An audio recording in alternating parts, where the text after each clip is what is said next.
మనిషి ఒక స్థలాల గురించి బాగుపడతాడు, ఒక స్థలాల గురించి వెళ్ళిపోతాడు. ఆ స్థల ప్రభావం ఉదాహరణకు గాంధీ శాస్త్రి ఆయన పోతే వెళ్ళిపోతారు కదా. ఆయన పోతే సారా కలవాలని ఉండేదానికి పోవడం నాకు. అదే జూద గృహంలో ఉంటాయి. ఆ జూద గృహాలు పోతే వెళ్ళారు, జూద మాడి సంసారం నాశనం చేస్తున్నారు. ఒక్క తూరి చేరిపోడు, ఆత్మూరు చేరిపోడు, జూదగాడు ఒకడు చేరిపోడు. కొన్ని ఏళ్ళ అదే స్థలానికి వస్తే కొన్ని ఏళ్ళ బాగుపడతాడు. కొందరికి వేస్తాది వారికి ఆ కర్మని చెప్పేవాడే ఇప్పుడు నేను చెప్తాను. కర్మ గురు చేతుల్లో వస్తుంటుంది. ఒక ఇద్దరు అన్నదమ్ములు ఉన్నారు. గురువు లేకపోతా ఒకరోజు తమ్ముడు పోతాడు, అన్న పేరు అన్న తాగుపోతాడు. చేసుకుంటా చేసుకుంటా 2 బిడ్డలు కట్టుకున్నాడు. ఈడు తమ్ముడు ఆ దైవ భక్తుడు, ఎప్పుడు గురువు పని చూసుకుంటాడు, పని నమ్మకాలు పెడతాడు, గురువు పనికి పోతాడు. మళ్ళీ సాయంత్రం ఉద్యోగం గురువు లేదు పాదసేవ చేసుకుంటాడు, 1 గంట 2 గంటలు ఉంటాడు, మళ్ళీ అయిపోతాడు. ఇది అతను ప్రతిరోజు అట్లా ఏం చేశాడు, 11 ఏళ్ళు చేశాడు. 11 ఏళ్ళు చేసిన తర్వాత వాళ్ళ భార్యకు వచ్చింది అనుమానం, ఏంటంటే 11 ఏళ్ళకి నాకు సేవ చేస్తున్నారు, మీ అన్న ఒక్కరోజు పేరుడు కాదు, దేవుడు కాదు, వాళ్ళు 2 ఇళ్ళు కట్టుకున్నారు, నువ్వు చూస్తే కూడా కట్టుకోలేకపోతాడా, 11 ఏళ్ళ కింద ఎక్కిన పాప సైకిల్ ఇప్పుడు దొరుకుతున్నావు, మీ ఆయన సైకిల్ మీ అన్న సైకిల్ మోటార్ సైకిల్ కొన్నాడు, ఏమి విషయం ఏమో గురువు అడుగుతాడు. కోపం వచ్చింది,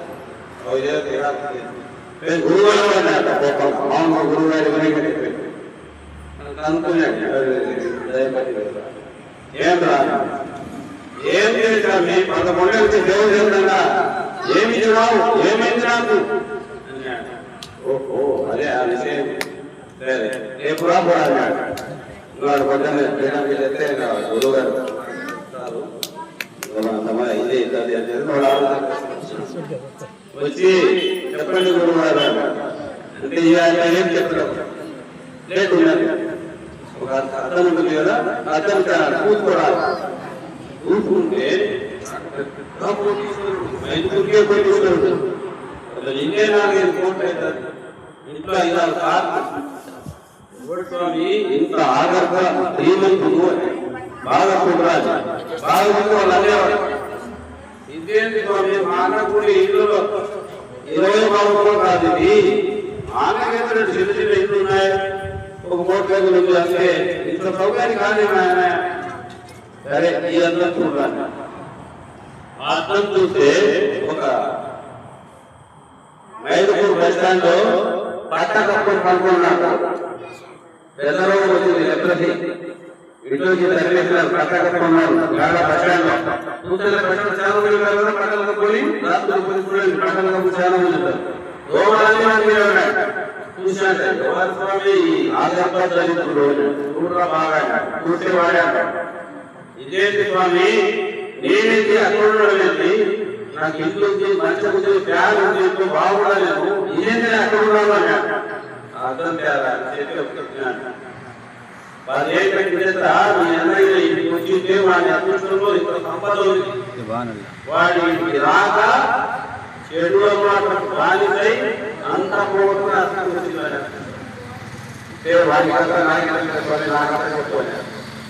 నువ్వు 11 ఏళ్ళ కిందట ఇది రాముడు అంటే ఆ రోగం నీకు వచ్చేది,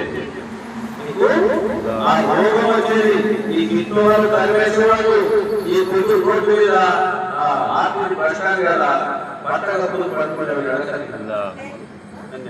నీ అదృష్టంలో అవునా, అది తప్పించిన దేవుడు వీటికి రాడు. స్వామి ఏం వద్దు, నాకు అర్థమైపోయింది, వచ్చిపోతాయి, నీ కర్మలు ఏంటంటే తగ్గుతూ పోతాయి, నీ అదృష్టం పెరుగుతూ పోతుంది. అది అటువంటి స్థలం. స్థలంలో ఎట్ట బాగుపడతారు అంటే అభివృద్ధి కలిగే ఆలోచనలు వస్తాయి, ఆ సారాయి చేరుకునే ఆలోచనలు వస్తాయి. మనిషి బాగుపడే వారి ఆలోచనలోనే మనిషి చెడిపోయే వారి ఆలోచనలు ఆ ఆలోచనలు మార్చబడేది చరిత్ర చెప్తున్నాయి ఎంతో మంది మహాపురుషులు వాళ్ళ జీవిత దాఖలు చెప్తున్నాయి. దేవుడు పరీక్షిస్తాడు, గురువు వెంట నిలబడిపోయాడు, ఏం ప్రేమ లేదు.